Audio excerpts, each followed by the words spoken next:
Filho do homem, toma uma faca afiada, como navalha de barbeiro a tomarás, e a farás passar por cima da tua cabeça e da tua barba. Então tomarás uma balança e repartirás o cabelo. A terça parte queimarás no fogo, no meio da cidade. Quando se cumprirem os dias do cerco, então tomarás outra parte e feri-las-ás com uma espada ao redor dela.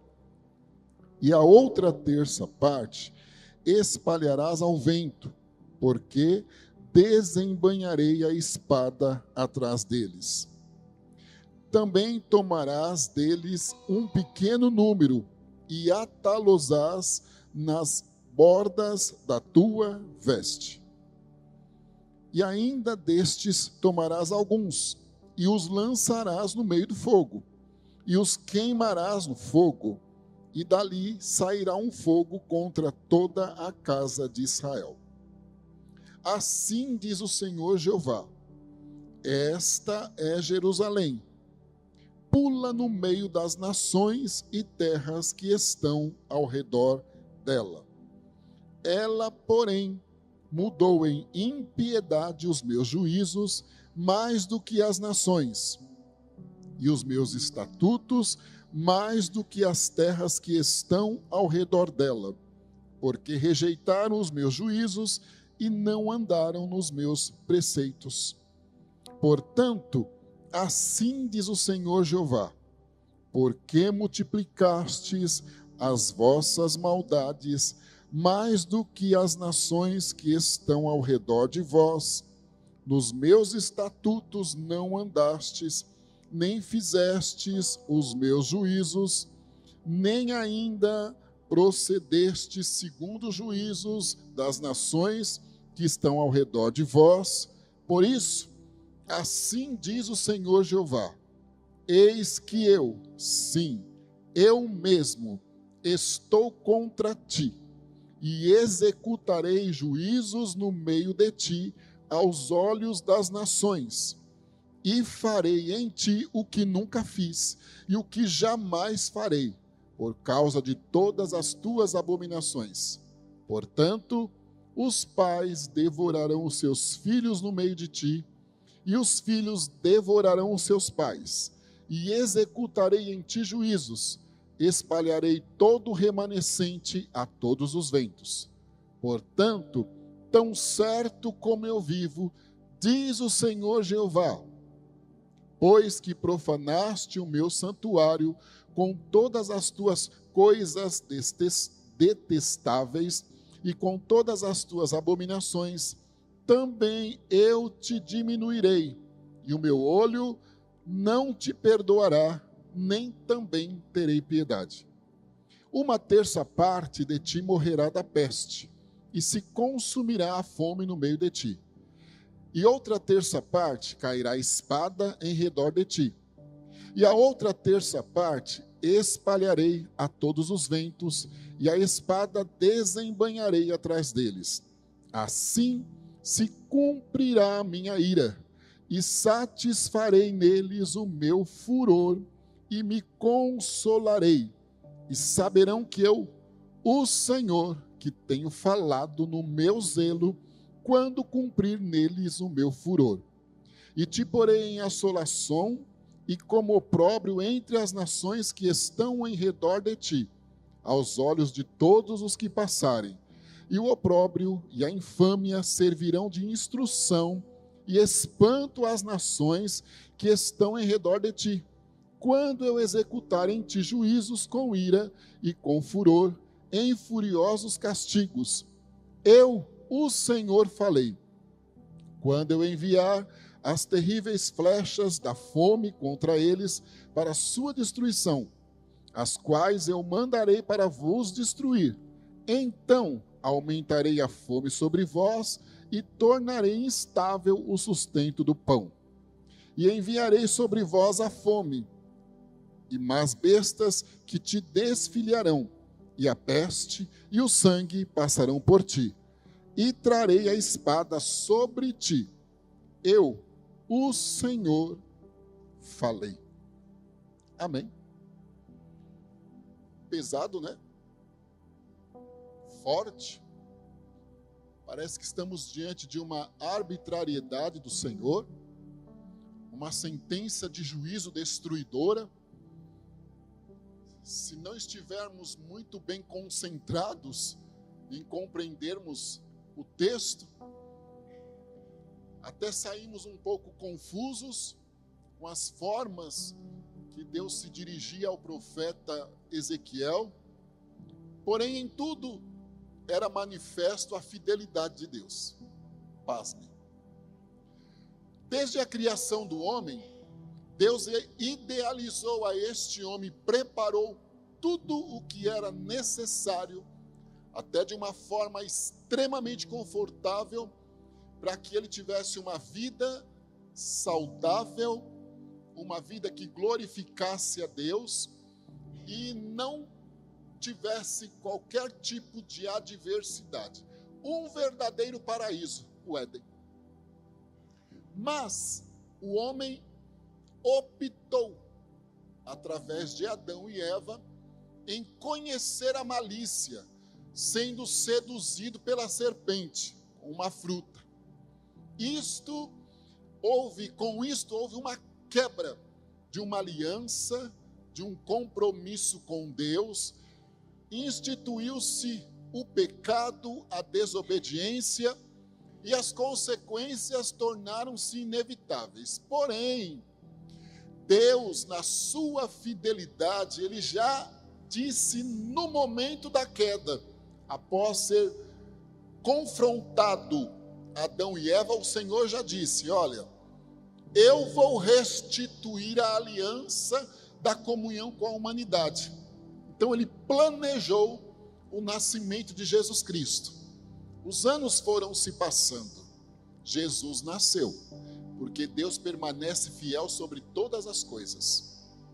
Porém, quando nós lemos a palavra de Deus, nós vamos ver que a instabilidade do homem, eu sempre digo e já disse aqui, eu aprendi com o meu pastor a procurar chegar no início do culto e observar os detalhes. E eu observei a ministração da palavra devocional da pastora.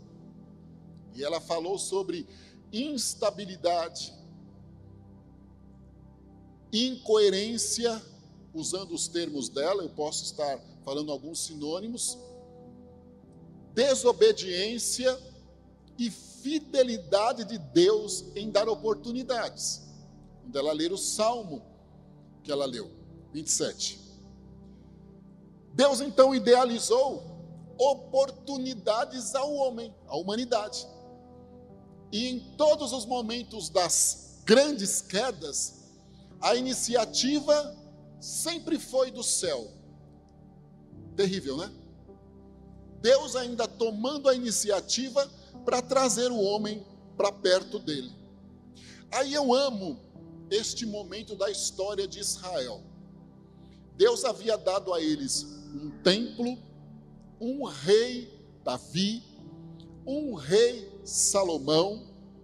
Eles não deram valor a tudo que o Senhor deu e fizera por eles e através deles em relação às outras nações inimigas. Permitiram que a imoralidade chegasse em Jerusalém, a divisão, todo tipo de pecado em relação à idolatria, repartindo a adoração com outros deuses. Tudo isto também por conta do politicamente correto, para estarem bem com as demais nações, para terem algum benefício, lucro, uma certa estabilidade em amizade. Eles negam ao Senhor, sempre ressaltando que não foram todos, há sempre um remanescente.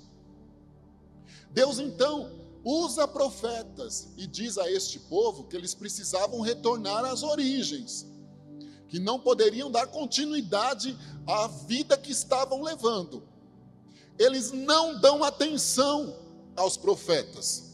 Irmãos, nós somos especialistas em desculpas, ou eu estou enganado? Parte de mim. Nós procuramos desculpas e culpados para as nossas falhas. Só que em todos os momentos, a Bíblia nos garante isso em todas as histórias que você for ler. Em todos os momentos, Deus nos adverte e nos convida a guiar, a darmos oportunidade a Ele para nos guiar novamente para o caminho certo. Nós nunca poderemos dizer, não fui avisado. A Bíblia é a maior enciclopédia e guia para uma vida. Ela é além do tempo. Ela é mais atual do que amanhã. Então eu não posso ter nenhum tipo de desculpa. Deus não me avisou, eu não sabia disso, porque o Senhor vai falar conosco. Nas entrelinhas, nas maneiras às vezes até enigmáticas, mas Ele vai falar conosco e o Espírito de Deus vai nos dar discernimento para compreender que Ele está falando conosco. Falta em nós a sensibilidade ou nós optamos pela teimosia, para pagar para ver. Deus então chama a atenção do povo. O último dos grandes profetas usados foi o profeta Jeremias, usado em Jerusalém para convidar o povo à mudança. Não dão atenção e o Senhor dá um veredito: não me ouvindo, eles ficarão cativos da Babilônia por em média 70 anos. Não deram ouvidos ao Senhor, pagaram para ver. E agora o que estava acontecendo? Nabucodonosor havia sitiado há em média 9 anos antes desta mensagem ser transmitida por Ezequiel. Ele havia sitiado Jerusalém e levado o que era de mais precioso na primeira leva, inclusive os homens jovens no momento, com mais inteligência e que ele poderia investir, como Daniel, Sadraque, Mesaque, Abidnego, que destacaram-se de forma extraordinária lá na Babilônia. Na segunda leva que ele vem, ele leva Ezequiel e mais uma boa quantidade de pessoas. Depois ele ainda faria a terceira leva, onde ele destruiria por completo.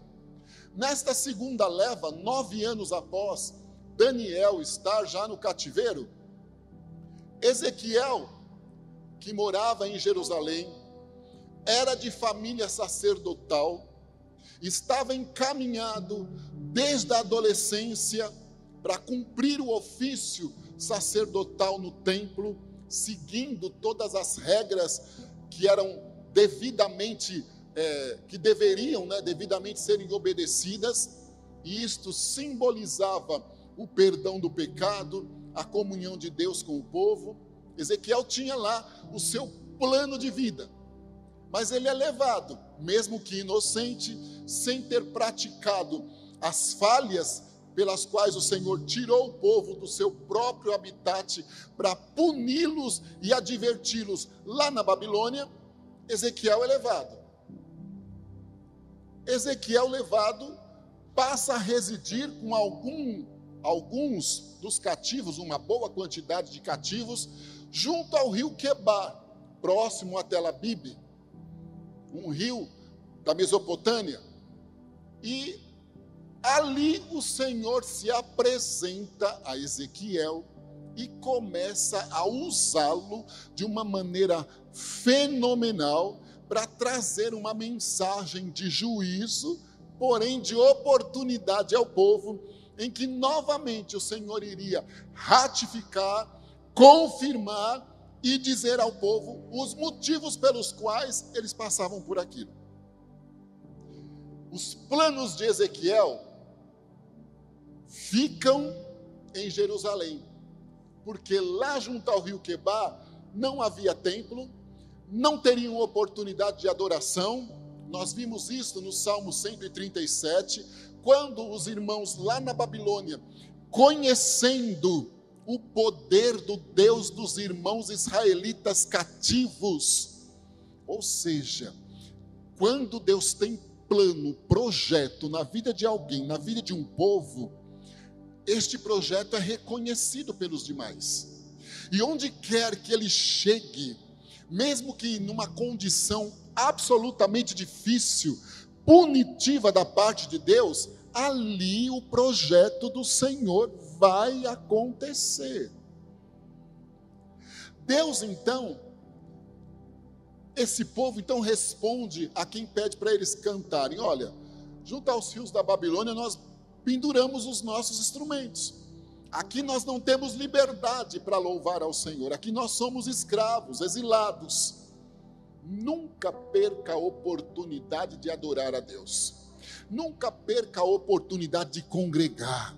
Como nós desperdiçamos oportunidades de estarmos juntos, mais próximos ao Senhor, sermos ministrados por uma palavra, adorar a Deus com o nosso louvor, por coisas tão fúteis, que não nos levam a nada. Como nós dificultamos o vir à igreja, e como é fácil para nós resolvermos os outros problemas, inclusive os nossos encontros sociais. Isto não é errado, inclusive os nossos encontros sociais, é tudo feito com maior facilidade. Agora, para virmos à casa do Senhor, para nos dispormos a orar, para adorarmos ao Senhor, nós criamos barreiras, irmãos. Nós criamos, começa por mim. Agora, estes irmãos não tinham a oportunidade que foi desperdiçada em Jerusalém. Aí eu fico imaginando a tristeza do músico em ter que responder a quem pediu a ele: cante um daqueles louvores. Junto aos rios da Babilônia estão pendurados os nossos instrumentos. Aqui nós não temos esta liberdade. Mas vamos lá.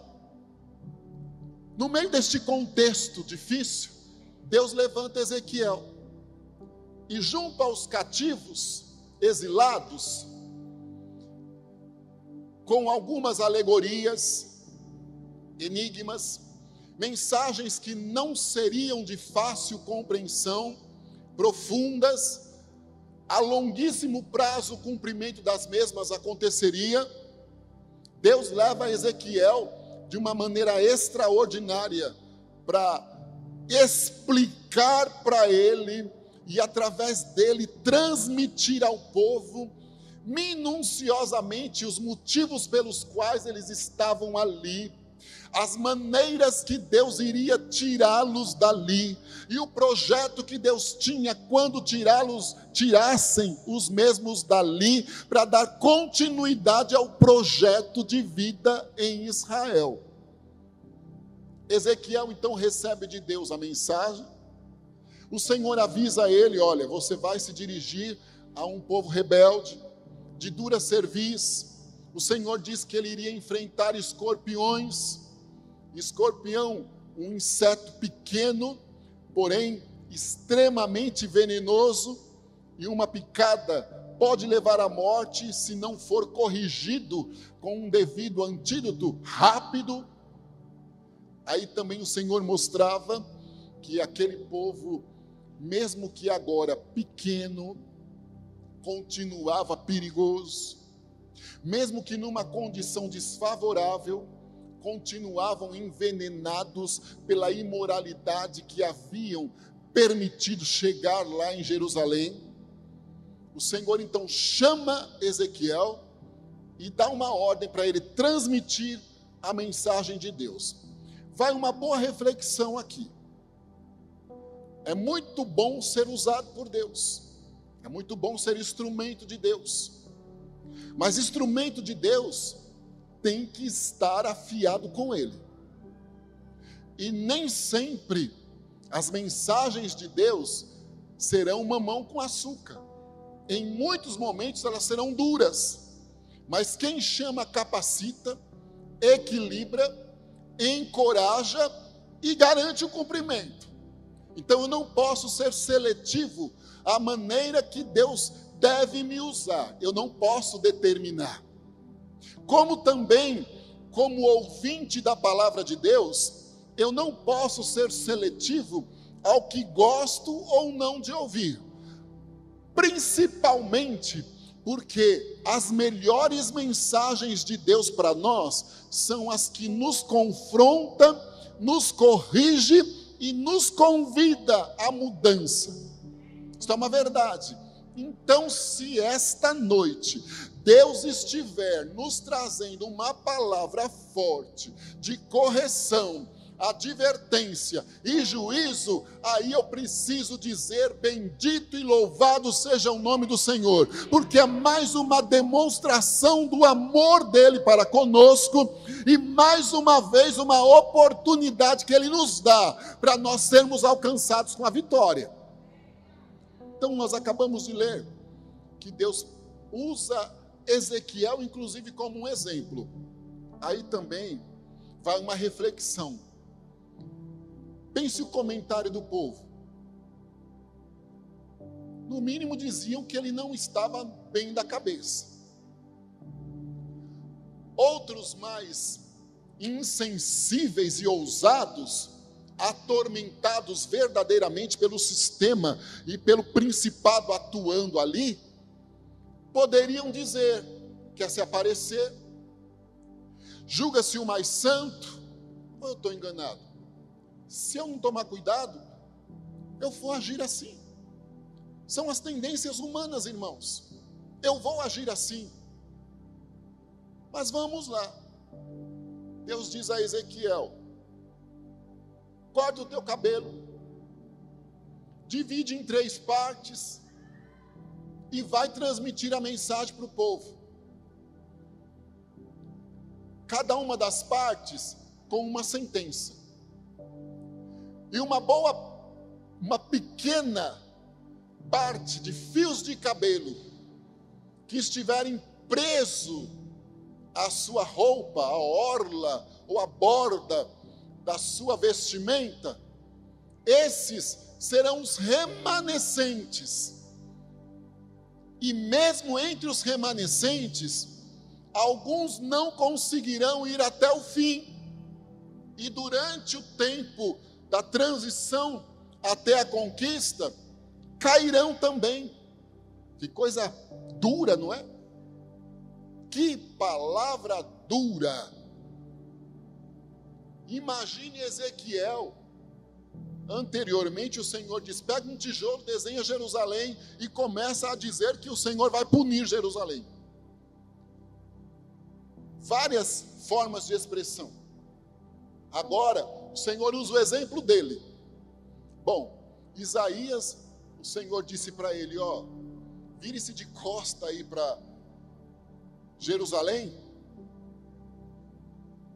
e diga a eles para eles acordarem para a vida e mudar a conduta, senão passarão por dificuldade. Este daqui, o Senhor diz: raspa o cabelo, divide em 3 partes, uma parte vai passar fome, outra vai morrer queimado, outra será punido de uma outra maneira. Alguns fios que sobrarem à orla ou à borda da sua vestimenta serão os remanescentes. Destes remanescentes, muitos poderão cair durante a transição até o cumprimento da palavra profética. Porém, Ezequiel não poderia fugir, não poderia temer, não poderia mudar o conteúdo da palavra, precisaria entregar. Deus não iludiu ele, dizendo que todos iriam ouvir, que todos iriam presenteá-lo, que todos iriam aplaudi-lo. Muito pelo contrário, como eu acabei de dizer, o Senhor já havia dito: casa rebelde, se portam como escorpiões, mas vai, porque eu, Senhor, falei e eu me responsabilizo por cumprir. Agora vamos lá. Que palavra tão forte é essa que Deus tem para nós? Começa por mim. Irmãos, Deus sabe como tratar conosco. Ali, junto ao rio Quebar, todos que passassem, todos que soubessem, e todos os exilados ali, inclusive Ezequiel, não tinham como planejar dias melhores. Só poderiam planejar dias piores. Não tinham para onde fugir. Fugir-se, morreriam. Não tinham o que fazer, a não ser ceder às pressões e maldade que havia em Nabucodonosor. Deus usa um profeta e traz uma sentença, uma palavra ainda mais forte, que poderia gerar nesses irmãos desespero, pavor. Se fosse nos dias atuais, muitos tornar-se-iam deprimidos, revoltados, murmuradores, procurariam culpados, cederiam a pressões, com oportunidade a outros deuses, porém ali nem essa oportunidade haveria. Mas você pensa que Deus estava idealizando o mal para aquele povo? Não. No meio de um contexto difícil desse, Deus usava o profeta Jeremias, que permanecia ali por mais alguns anos em Jerusalém, e dizia: o meu pensamento para com o meu povo, que boa parte está cativa junto ao rio Quebar, é de bênção, é de vitória, é de conquista. Meu pensamento é bom. Deus nos leva a Quebar, irmão, para o nosso bem. Deus permite que cheguemos ao fundo do poço. Deus permite em algum momento que percamos tudo, que não achemos de forma nenhuma uma saída. Mas isto não significa que Ele nos abandonou, que projetos dEle estão caindo por terra, de forma nenhuma. Isto significa que Ele está nos preparando para um recomeço correto, que Ele está forjando a nossa confiança nele, que Ele está nos testando, provando para sermos aprovados, que Ele tem o melhor para a nossa vida, que as promessas que podem estar guardadas, em algum momento esquecidas por nós, estão mais próximas de se cumprirem do que podemos imaginar. Aleluia! Quebar é lugar de ouvir Deus, de ter consciência da verdade, de cair a ficha, de reconhecer falhas, de perdoar, de pedir perdão, de se reconciliar com Deus, de esquecer vestígios do velho homem, de ficar liberto de pecados de estimação, de colocar os lábios, os olhos e todos os órgãos e membros para servirem melhor ao Senhor, e não para a morte de maneira alguma. Eu disse e reafirmo: o povo não ouviu Isaías, o povo não ouviu Jeremias, o povo não ouviu Amós, o povo não ouviu Obadias, o povo não ouviu Oséias, o povo não ouviu lá no cativeiro Daniel. O povo quis continuar ao bel prazer, fazendo o que bem entendesse, indo contra todos os projetos e propósitos de Deus para com eles. Então o Senhor chama e disse: vamos a Quebar, lá não tem o que ser feito, a não ser dar atenção à minha voz. E mesmo assim, uma pequena parte daria atenção à voz do Senhor. Aí é um convite: eu não devo seguir a maioria. Não. Eu não devo seguir a maioria. Eu não devo pensar: todo mundo fez, todo mundo faz. Me perdoe, pastores. Todo mundo bebe, todo mundo fuma, todo mundo faz isso, todo mundo faz aquilo. Não. Eu devo pensar, eu sou único diante de Deus. Não há outra digital semelhante a essa. E em bilhões de pessoas no mundo, não há outras digital semelhante à tua. Nós somos únicos. Boa parte deste povo pensou como os outros. Falta de personalidade espiritual, de determinação. Me perdoe, eu não vim doutrinar o Senhor, o meu lugar. Anos e mais anos na casa do Senhor, e a palavra vem, como nós estamos aqui na família mais, e isto vale para mim, porque hoje eu estou aqui, a palavra veio no início. Já no início, ele nos convidou à reflexão, e agora ele está nos convidando novamente à reflexão. Eu preciso ser parte dos fios de cabelo que ficam presos às orlas do vestido de Jesus, aguardando a sua vinda, e até o fim, porque o que permanecer até o fim será salvo. Não tem meio termo. E hoje pode ser o dia da volta de Jesus. Como que eu estou?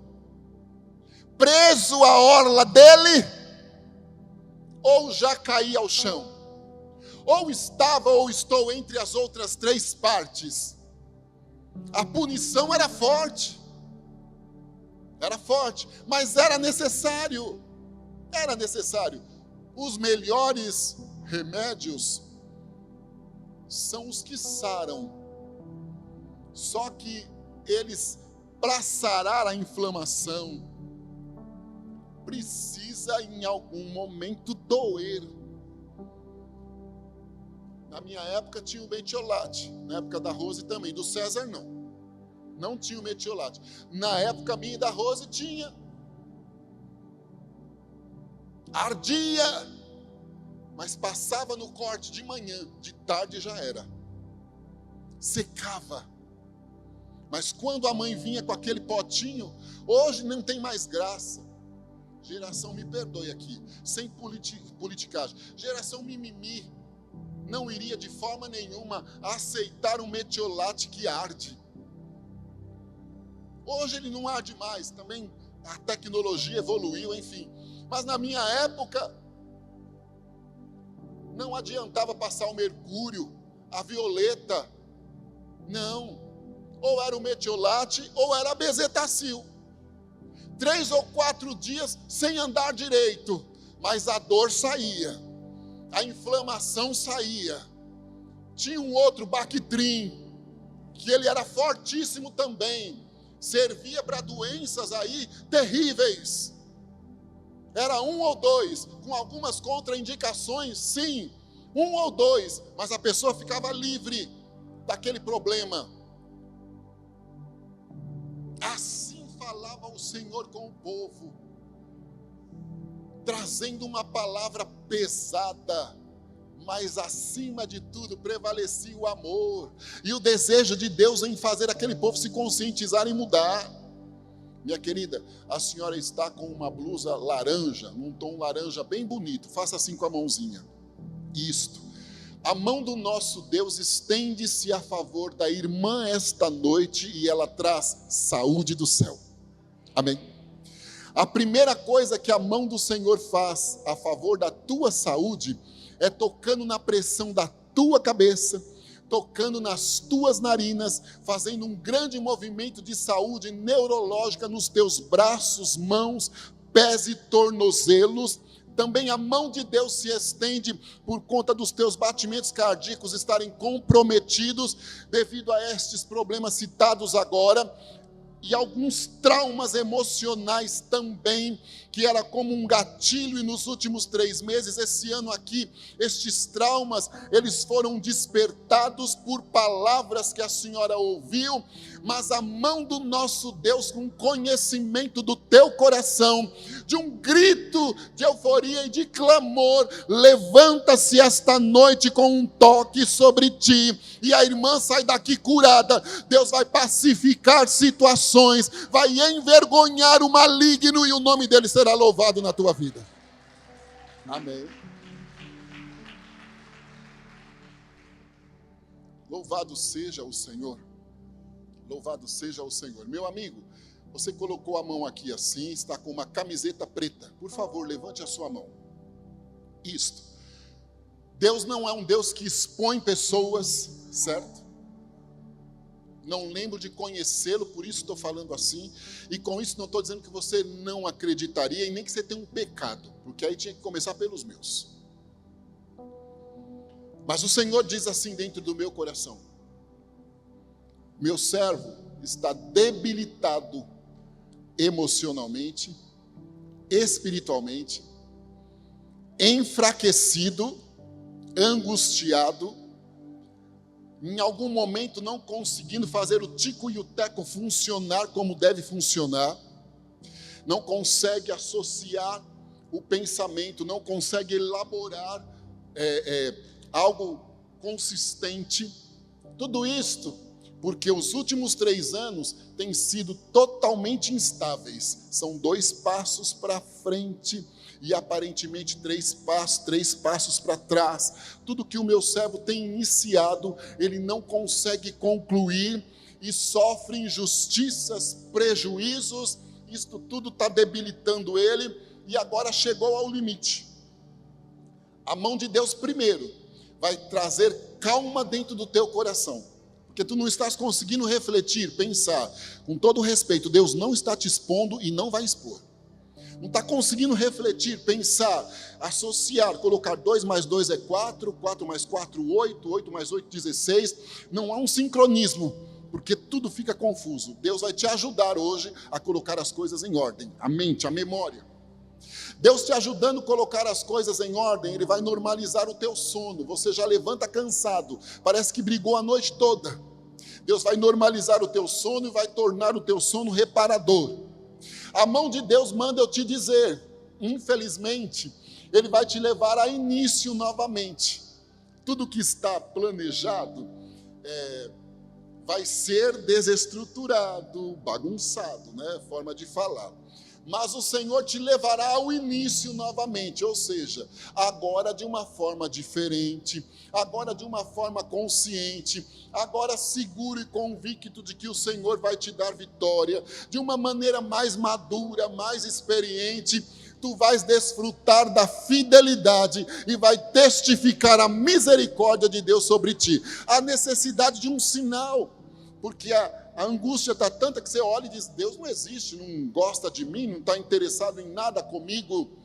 E parece que igual Davi, olha, os camaradas tudo torto, vai, linha, e você fica sempre atrás, e ele só no retrovisor te olhando. Mas a mão do Senhor chegou aí, vai te dar um puxão. Mas Ele vai te levar ao início de tudo novamente. Porém, o nome dEle vai ser exaltado nisto aí de forma especial. Amém. Aleluia. Louvado seja o Senhor. Minha querida, a senhora tem uma blusa preta ou um vestido, né? Como uma camiseta, sem manga. Eu quero que a irmã levante a mão, com óculos, com o cabelinho curto aqui assim. Levante a mão, por gentileza. Isto é a irmã mesmo. Deus me mostra o seguinte, como se a senhora estivesse numa boa esteticista e ela colocasse uma máscara no rosto da senhora. Por isso que eu já usei a expressão esteticista, para não ser confundido como uma máscara de hipocrisia, não. Como se a senhora estivesse numa boa esteticista e ela usasse uma máscara sobre o rosto da senhora. Só que há uma diferença. Olha, Rose, esta máscara vem até aqui, a esta região, e aqui, olha, quando ela vem nessa região, ela faz toda a volta e vai na nuca, não atinge o cabelo, vai na nuca da irmã. Deus ministra no meu coração que Ele tem dado livramentos à irmã de AVC, inclusive. E são condições de ordem neurológica. Na face, na região aqui assim, na pressão intracraniana, na pressão arterial. E há um desgaste na condição de ordem hormonal da irmã. Então está tudo assustado o teu organismo e inflamado. E as probabilidades de dor de cabeça, de mal-estar neurológico na face, de mal-estar na nuca, cada dia mais acentuado. Porém, como ele colocou esta forma de expressão, para eu saber transmitir para a irmã, esta máscara, quando tirada por Deus, deixa o teu organismo curado. O nome do nosso Deus exaltado. Todos os sintomas de pontadas, de mal-estar neurológico, de sensação de tontura, o óculos parecendo que não está fazendo o que era necessário, que foi tirado uma refração maior ou menor, tudo acaba neste momento. O mal-estar aqui assim, até para fazer certos movimentos, acaba nesse momento também, porque o Senhor organiza o teu organismo e glorifica o nome dele com cura, desinflama, e o nome do nosso Deus é exaltado nisto aí. Amém. Aleluia. Louvado seja o Senhor Deus.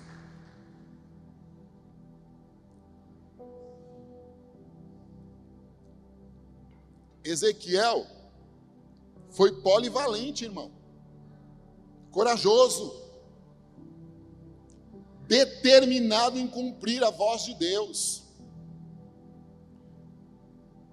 Ezequiel não se preocupou com o que poderiam dizer a respeito dele. Ezequiel não se preocupou em entender, antes de dar início à transmissão da palavra, o que Deus queria dizer, não.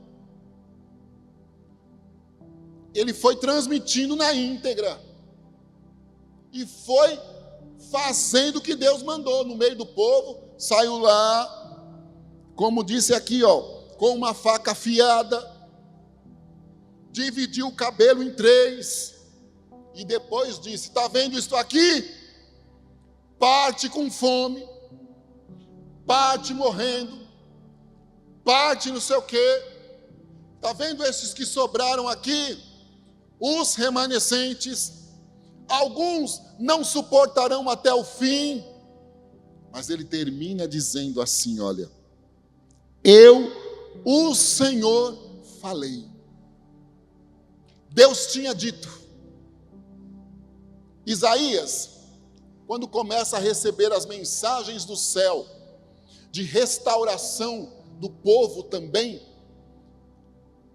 e muitos anos antes de todos os fatos, Isaías, ele diz assim, ao Senhor diz a Isaías: antes que houvesse dia, eu sou.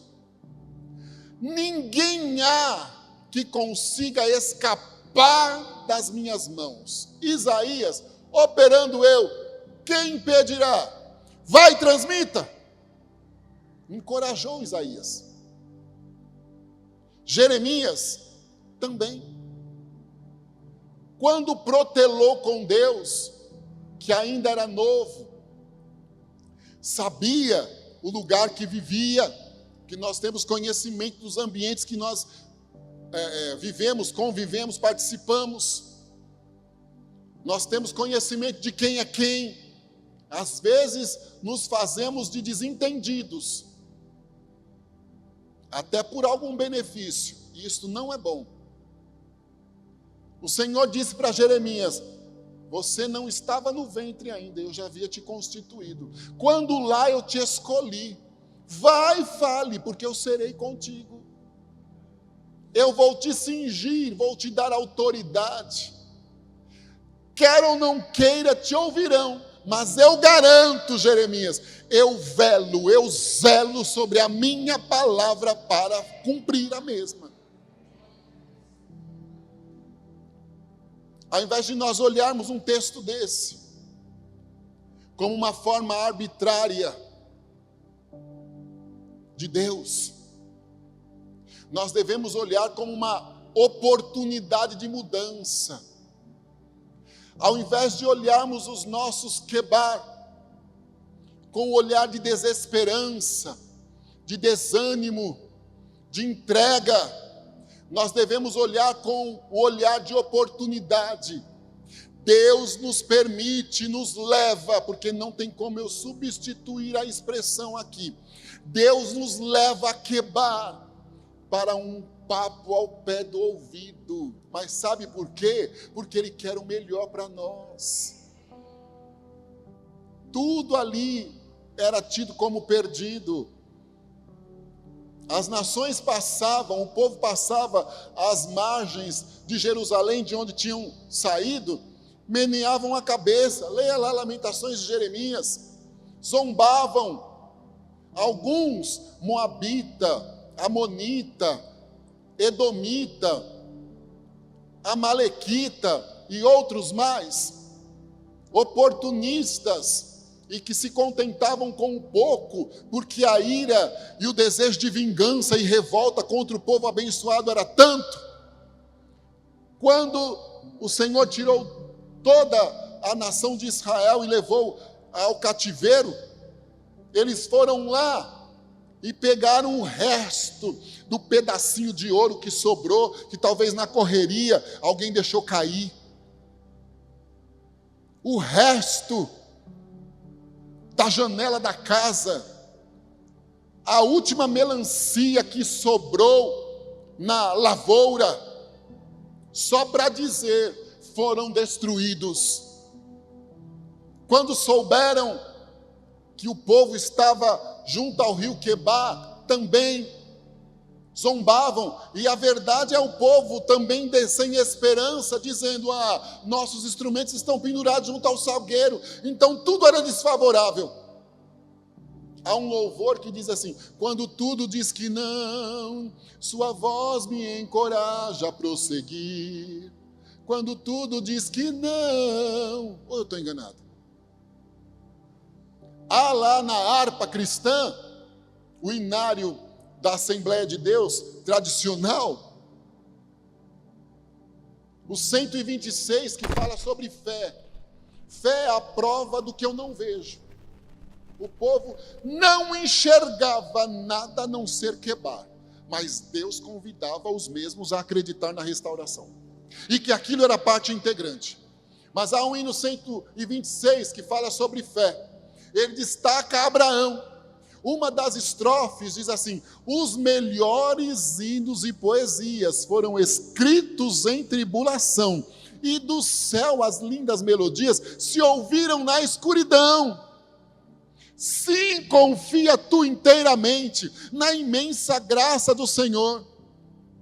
Seja de ti forte o desalento e espera no teu Salvador. Os piores momentos que nós possamos passar, ou estivermos passando, são os mais importantes que Deus preparou para a nossa vida. Salomão é tão ousado que ele diz assim, melhor ir na casa do luto do que na casa da festa, porque ali na casa do luto nós paramos para refletir. Olha só, irmão. E a Bíblia também diz, olha o paradoxo, que Deus não tem prazer na morte do ímpio. Quem dirá na morte do justo, daquele que serve ao Senhor, que conhece a palavra? Não se sinta abandonado, rejeitado. Não olhe Quebar com desesperança. Me perdoe a forma de expressão, jamais será chula, porque aqui não é lugar para tal. Não entregue os pontos. Não ceda às pressões, não vá com a maioria, continua confiando, espera no Senhor. A pastora leu o Salmo 27, Davi conclui dizendo para ele mesmo, espera no Senhor, anima-te em esperar no Senhor. Acontecendo isso, animado, Ele vai fortalecer o teu coração. Eu preciso da iniciativa. Aí ele dizia, espera, pois, Davi no Senhor. Quebar não é lugar de morte. Quebar é lugar de encontro, de vida, de renovação, de reinício, de perdão, de alegria, de reflexão. E sempre haverá um Ezequiel para Deus usar para falar conosco. E se tu fores o Ezequiel, coragem. Deus vai te honrar. Amém, meus queridos? Sejamos transmissores da verdadeira palavra. A verdadeira palavra muda, transforma, porque ela tem poder. Ela é viva, ela é eficaz, ela vai aos mais profundos dos sentimentos, à divisão dos mais profundos sentimentos. E o Espírito geme por nós com gemidos inexprimíveis. Nem eu sei o que está acontecendo de verdade dentro de mim, o que eu preciso falar para o Pai. Nem a minha esposa, a pessoa mais próxima de mim, não sabe, por mais que ela me conheça, mas ela não sabe. Mas o Espírito